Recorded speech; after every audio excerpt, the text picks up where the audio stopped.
Weather is something that's constantly changing. I love the fact that the landscape is completely integrated into the weather that we're experiencing.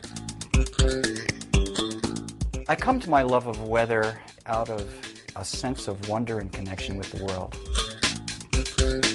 If you understand the basics of climate, basics of weather, then you can understand the natural component of it as well as what we as human beings are doing to help modify climate. And knowledge is power, knowledge is key. Emerging Science is a Vermont Public Television production in partnership with and funded by Vermont NSF EPSCoR. EPSCoR, supporting science and engineering in Vermont colleges and businesses and encouraging young Vermonters to seek careers in science.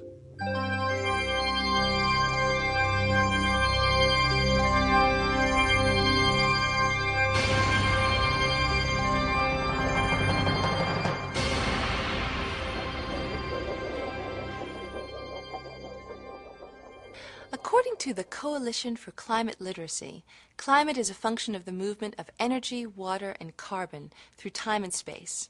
Not only is climate a function of astronomical cycles, human activity is greatly affecting our global climate system as well. To help us understand these forcings, we're following a framework created by this coalition and explained by some of Vermont's leading weather and climate scientists. Hi, I'm Amy Seidel, and welcome to Emerging Science. This week we're exploring weather and climate change.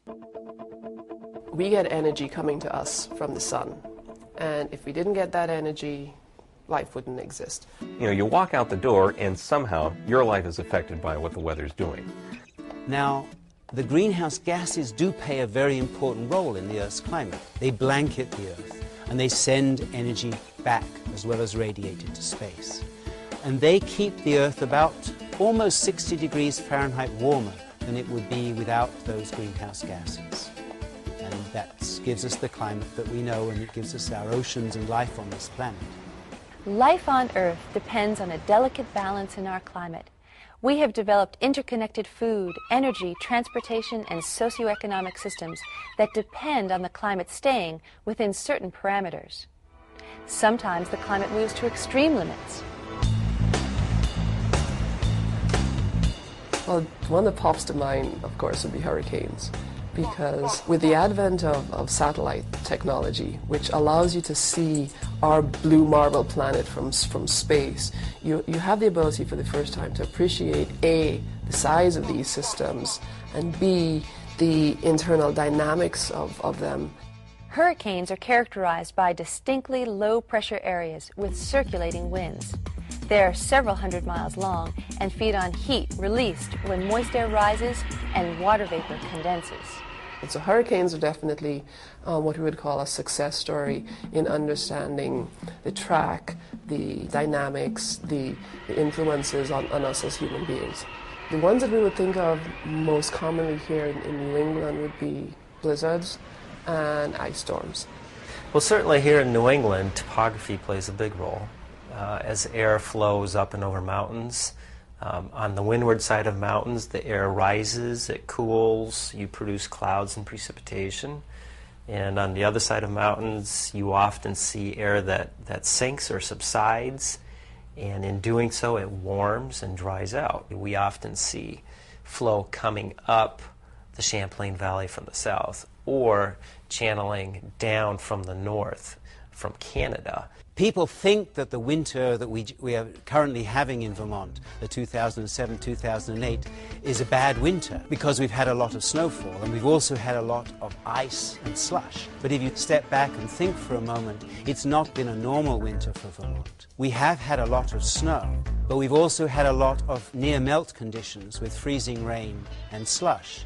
People also don't realize that a lot of the extra snow we have had has been amplified by Lake Ontario being unfrozen. So we've had more lake effect snows across New York, some of which have reached the Green Mountains.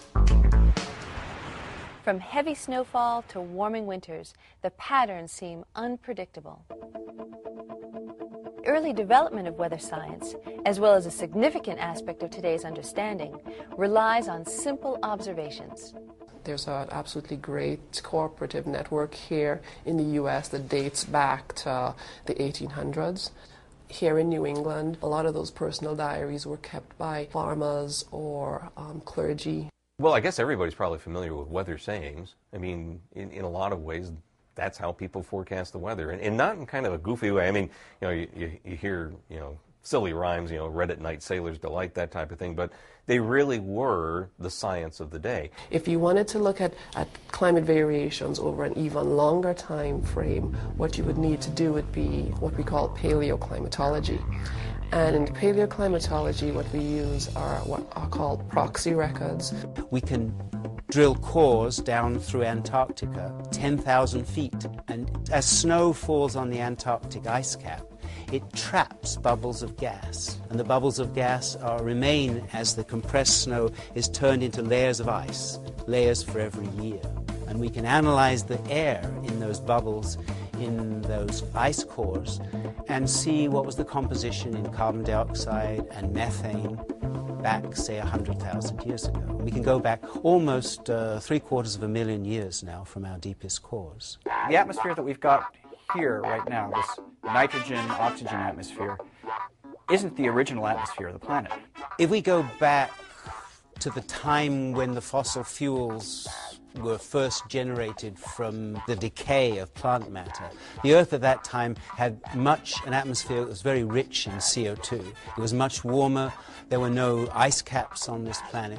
Over a period which spanned tens of millions of years, a lot of that carbon dioxide was taken out of the atmosphere and accumulated and stored as fossil carbon in the Earth. And over tens of millions of years, the Earth cooled as the CO2 was taken out of the atmosphere. And with that passage of time, the ice caps on the Earth first formed and sea level fell as water was frozen up on the continent. In addition to the long-term view scientists gain through paleoclimatology, today's experts have developed sophisticated tools to track data, and they use complex computer models to define and predict the weather. We use satellites, we use radars, we use aircraft to try to get a comprehensive picture or idea of what the atmosphere looks like right now. There's two types of satellites. One is what we call a geostationary satellite, and it's at an orbit that allows it to continuously monitor the same area of the United States all the time. The other type of satellite that we have is what we call a polar orbiting satellite. So it actually orbits the Earth from pole to pole, and in doing so collects data around the entire globe over the course of a day. The other tool that we have to forecast the weather with are what we call numerical weather models. So a model is a mathematical representation of atmospheric processes that we plug into a computer. For example, heating up the air a certain number of degrees will make it float. That type of thing gets incorporated into scientific formulas, so then scientific observations of the weather, temperature, moisture, wind, and so forth, get incorporated into mathematical formulas. But I still absolutely hang on to some basic things like looking out the window. Another means by which we're seeing climate change here locally is with the maple syrup industry. My name is Dr. Tim Perkins. I am the director of the University of Vermont Proctor Maple Research Center. I grew up in the Northeast Kingdom of Vermont in Barton, sugaring with my grandfather and father and uncles. Maple is very critical to the state of Vermont. It really defines the image of the state. We began receiving calls from producers 10 to 15 years ago asking about tapping dates. So we began a project to look at the timing of tapping and when sap actually has flowed in maple, when the best production is over the last 4 decades. There's been a reduction in season length. Over the past 40 years, it has shrunk by about 3 days.